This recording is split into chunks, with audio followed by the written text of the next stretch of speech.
Hello, friends. Welcome to Akiri Talk Show. Let's welcome our today's guest, Mr. Sri Shankar, famous long jumper from India. इन्होंने Tokyo Olympic में participate भी किया हुआ है, plus इन्होंने national record भी किया हुआ है 8.26 metres. So welcome to the show. Thank you sir, thank you so much. Sir, सबसे पहले ये जानना चाहूंगा कि आपका जो जिंदगी जो स्पोर्ट्स इंडस्ट्री में जो स्टार्ट हुआ था, एज ए स्प्रिंटर स्टार्ट हुआ था, उसके बाद आपने लॉन्ग जंप में स्टार्ट किया अपना जर्नी. तो ये जर्नी कैसे स्विच स्टार्ट हुआ है आपकी जिंदगी में? सर मैं स्पोर्ट्स बहुत कम उम्र में शुरू किया था. 4th स्टैंडर्ड 5th स्टैंडर्ड में शुरू किया था. मतलब उस दिन जब मैं कंपटीशन करता था, जो बहुत ऐसी ट्रेनिंग वगैरह नहीं करता था, बहुत मजे से करता था. जैसे हम बच्चों अपने दोस्तों के साथ खेलते थे, ऐसे ही लेता था जब छोटे उम्र में जब स्पोर्ट्स करता था. और उसके बाद धीरे धीरे जब मेरे पापा ही मेरे कोच है, तो उन्होंने मेरा लॉन्ग जंप में मेरा पोटेंशियल देखा, तो मेरा जंपिंग क्वालिटीज बहुत अच्छा रहा था.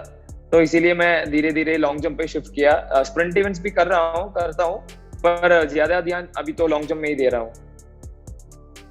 टोक्यो ओलंपिक के एक्सपीरियंस के बारे में कुछ जानना चाहूंगा. जी, टोक्यो में बहुत बढ़िया एक्सपीरियंस था. एक्सपीरियंस और मुझे इस बात की दुख है कि मैं अपना अच्छे परफॉर्मेंस नहीं दे पाया और मेडल नहीं ले पाया. अगर जब मैं अभी मेरा पर्सनल बेस्ट परफॉर्मेंस उधर किया हो, तो मुझे ब्रॉन्ज मेडल मिल जाता. तो इस बात का थोड़ा बहुत दुख है कि मुझे मेडल नहीं ले पाया. और मुझे बहुत इंजरीज था और मेरा तबीयत भी बहुत खराब रहा था. पर जब जहाँ टोक्यो से जब जो मुझे सीखने को मिला, जो खिलाड़ियों से बात करने का मौका मिला और उस एटमॉस्फेयर को देखने का मौका मिला, वो लाजवाब था और मेरे लिए बहुत इम्पोर्टेंट था. क्योंकि खिलाड़ी के लाइफ में सिर्फ स्पोर्ट ही नहीं बल्कि ऐसे बहुत शानदार खिलाड़ियों से मिलना और ऐसे गेम्स का अनुभव करना भी बहुत इम्पोर्टेंट होता है. इससे बहुत कुछ सीखने को मिलता है. हम एक एथलीट के डेवलपमेंट के लिए बहुत जरूरी होता है. और मुझे टोक्यो में अपने देश को रिप्रेजेंट करने में बहुत गर्व लगा, क्योंकि पूरे दुनिया हमको देख रहा है और मैं अपने देश के जर्सी पहन के खड़ा हूँ स्टेडियम पे. तो इससे भी बड़ी गर्व की बात नहीं हो सकता. और टोक्यो बहुत बढ़िया एक्सपीरियंस था, बहुत कुछ सीखने को मिला. और इस बार हमारे लिए नीरज भैया ने भी मेडल लेके आया, तो इससे भी ज्यादा खुशी की बात और नहीं हो सकता. एक चीज और जानना चाहूंगा, एक लॉन्ग जंपर के लिए किन किन चीजों को ध्यान देना पड़ता है? जैसे आपके कोर स्ट्रेंथ एक्सरसाइजेस होंगे, आपके डाइट्स होंगे, आपके न्यूट्रिशन होंगे. तो एक दिन में जो आपका प्रोसेस होता होगा कि सुबह इतना घंटा प्रैक्टिस, शाम को इतना घंटा प्रैक्टिस, थोड़ा सा इनके बारे में जानना चाहूंगा.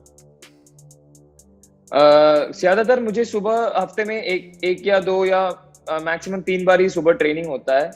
2 घंटे ट्रेनिंग करता हूँ सुबह पे, ऑल्टरनेट डेज पे. और शाम को ही ज्यादातर मैं ट्रेनिंग करता हूँ. 4:30 को घर से निकलता हूँ और 9:30 को वापस आता हूँ. तो कम से कम 5 घंटे की ट्रेनिंग होता है. लॉन्ग सेशन होता है मेरे लिए. और इन सेशन में हम हमारे जंप को इम्प्रूव करने के डिफरेंट एस्पेक्ट, जैसे स्ट्रेंथ है, स्पीड है, टेक्निक है, मोबिलिटी वगैरह सब कुछ वो सेशन में ऐड करता हूँ और डिस्ट्रीब्यूट करता हूँ हर वीक में. मतलब हर वीक के एक दिन में कि आज क्या करना है और कल क्या करना है. और इंजरी प्रिवेंशन भी बहुत इंपॉर्टेंट होता है और इंजरी प्रिवेंशन की एक्सरसाइज भी बहुत ज्यादा करता हूँ. जैसे हमारे कोर स्ट्रेंथनिंग बहुत अच्छी तरह से करना पड़ता है, मोबिलिटी बहुत अच्छी तरह से करना पड़ता है, और जो छोटे छोटे मसल ग्रुप है उसी को भी स्ट्रेंथनिंग करना पड़ता है. और एक लॉन्ग जंपर के लिए इंपॉर्टेंट है कि बहुत अच्छी स्पीड पे आ जाए, और स्पीड को जंप पे कन्वर्ट करने के लिए अच्छी स्ट्रेंथ आनी चाहिए. और स्ट्रेंथ और स्पीड एक साथ आने के लिए अच्छी टेक्निक की जरूरत भी होती है. तो इन सब चीजों को ध्यान में रखते हुए हम हफ्ते में एक दिन इसके लिए डिवोट करता हूँ, ताकि हम अच्छे सभी पैरामीटर्स या सभी ये स्ट्रेंथ या स्पीड या टेक्निक है, सभी एक साथ एक मिलजुल के आ जाए. तो बहुत टेक्निकल इवेंट है लॉन्ग जंप, बहुत टेक्निकल इवेंट है. और टेक्निकल इवेंट के साथ साथ भी बहुत आसान इवेंट है. अगर टेक्निक वगैरह तो अच्छी तरह से आ जाए तो बहुत आसान इवेंट है. और कंसंट्रेशन और फोकस भी बहुत इंपॉर्टेंट चीज होता है. तो इसको भी हम ट्रेनिंग करते हैं, जैसे योगा करते हैं, मेडिटेशन करता है. और ऐसे ही हम ये एस्पेक्ट को भी मतलब ध्यान में रखता है. Great sir, great. एक चीज और पूछना चाहूंगा, आपने ये जो नेशनल रिकॉर्ड बनाया था 8.26 मीटर्स, तो उस दिन मतलब कुछ खास दिन था या उस जंप के जिस समय आप जंप करना चाह रहे थे उससे पहले कुछ दिमाग में आपका चल रहा था? ऐसा क्या था जो मतलब एक नेशनल रिकॉर्ड बना दिया आपने? सर मैंने पहले भी नेशनल रिकॉर्ड बनाया था 2018 में 8.20 मीटर बनाया था, तो मुझे पता था मुझे उस रिकॉर्ड को ब्रेक करना है, क्योंकि 2019 में मैं वो नहीं कर पाया और 2020 तो कोविड के वजह से हम कंपटीशन तो नहीं खेल पाया। तो मुझे पता था कि 21 में जरूर, मतलब 2021 में जरूर मुझे ये ब्रेक करना है ताकि मैं ओलंपिक के लिए क्वालिफाई हो जाऊं। तो मुझे उस दिन उसके जो पहले दो कंपटीशन था, उस कंपटीशन के पहले दो कंपटीशन था, उसको उसी में भी मुझे बहुत छोटे छोटे मार्जिन में अच्छे जंप मिस हो गया, और 2019 में भी बहुत अच्छे जंप्स थे, वो भी छोटे छोटे फाउल वगैरह होके मिस हो गया। तो मुझे पता था कि मुझे इसी कंपटीशन में ब्रेक करना है, क्योंकि मेरा बॉडी बहुत अच्छा फील हो रहा था, बहुत रिएक्शन और पावर मिल रहा था, और मेरे सभी जंप 8 मीटर के ऊपर जा रहा था। तो मेरे कोच ने बोला, पापा ने बोला कि आज तुम्हारा दिन है, तो तुमको हर हाल में क्वालिफाई करना ही है। तो मुझे पता था कि हाँ, आज मेरा क्वालिफाई हो सकता है, और मेरे 5th अटेम्प्ट में मैं क्वालिफाई हो गया। Great, great great great. अभी तक अपने 2021 ओलंपिक में जो था आपने पार्टिसिपेट किया, बहुत कुछ सीखा। तो इन सब चीजों को अभी आपको इम्प्लीमेंट करना होगा 2024 ओलंपिक में। तो अभी हमारे पास और 3 साल है, तो इन 3 साल में आपका क्या विजन है और क्या मिशन है कि मतलब क्या करना है? क्या आपका टेक्निक में सुधार लाना है, या जो आपका जो ट्रेनिंग शेड्यूल है उसको चेंज करना है ताकि आप अपना बेस्ट दे सको? सर अभी अगले साल से मैं यही फोकस करूंगा कि मैं ज्यादा इंटरनेशनल कंपटीशन में खेले, ताकि इंटरनेशनल कंपटीशन का एक्सपोजर बढ़ जाए, और अगर आज ज्यादा इंटरनेशनल कंपटीशन खेल के एक्सपोजर बढ़ जाए तो हमारे लिए इंटरनेशनल कंपटीशन में खेलने के बहुत अच्छे, मतलब उधर मेडल लाने के बहुत अच्छे चांसेस है। तो अगले साल तो बहुत इंपॉर्टेंट है, जैसे कॉमनवेल्थ गेम्स आ रहे हैं, एशियन गेम्स आ रहा है, वर्ल्ड चैंपियनशिप आ रहा है।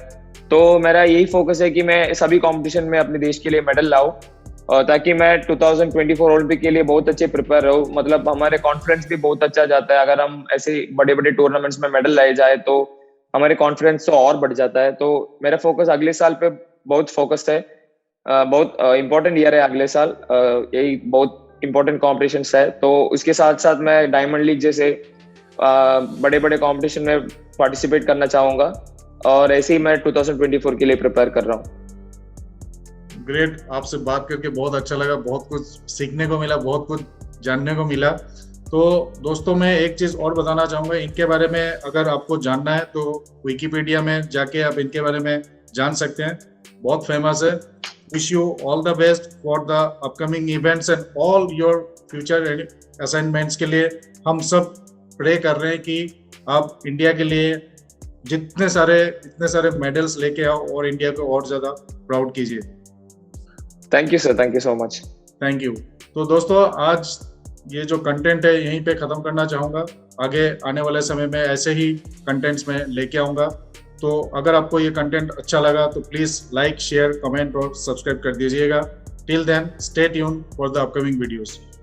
Thank you sir. Thank you sir, thank you so much. Thank you.